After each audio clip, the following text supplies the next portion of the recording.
जब भगवान शंकर ने पार्वती के पेट में झांक कर देखा, लेकिन इसके बाद जो हुआ उसे सुनकर आपके रोंगटे खड़े हो जाएंगे। आप 1 साल वाले मार्ग से यात्रा करना चाहेंगी या 6 महीने वाले से? मैं 1 साल का मार्ग चुनूंगी। धरती पर लोगों के दुख दर्द को देखकर आप कोई जिद नहीं करेंगी।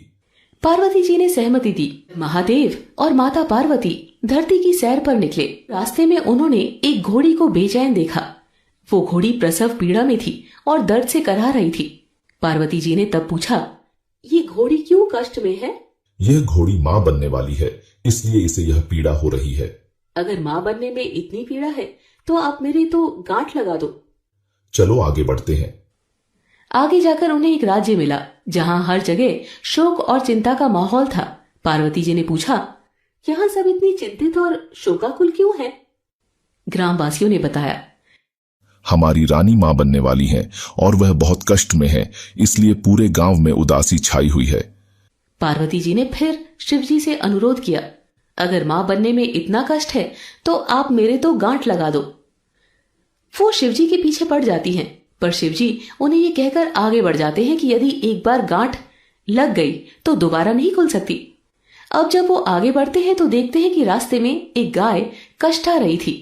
पार्वती जी के पूछने पर शिवजी ने कहा, यह गाय भी माँ बनने वाली है और इसलिए इसे पीड़ा हो रही है।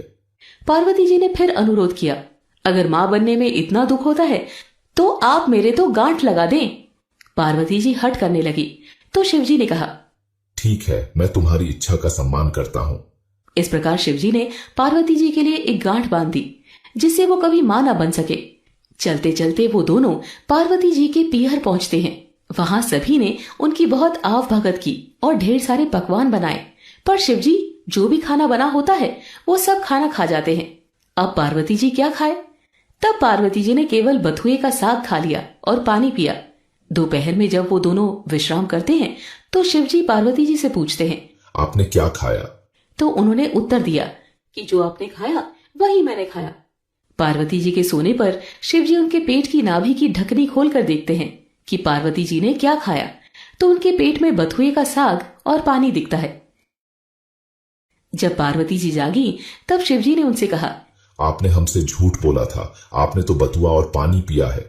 इस पर पार्वती जी ने शिवजी से निवेदन किया कि आगे से किसी भी स्त्री के पेट की नाभि नहीं खोली जाएगी, अर्थात आज के बाद कोई भी किसी भी महिला के पेट में नहीं देख सकेगा, क्योंकि एक स्त्री के पेट में उसके पीहर और ससुराल की मर्यादा होती है। तब शिवजी ने वचन दिया कि आगे से ऐसा नहीं किया जाएगा। तब से लेकर आज तक किसी भी स्त्री की नाभि ढकनी नहीं खोली जाती है। जब शिवजी और पार्वती जी कैलाश पर्वत की ओर लौट रहे थे तो रास्ते में उन्हें गाय अपने बछड़े के साथ खुशी से खेलती हुई मिली। गाय की इस खुशी को देखकर पार्वती जी ने शिवजी से अपनी गांठ खोलने की प्रार्थना की।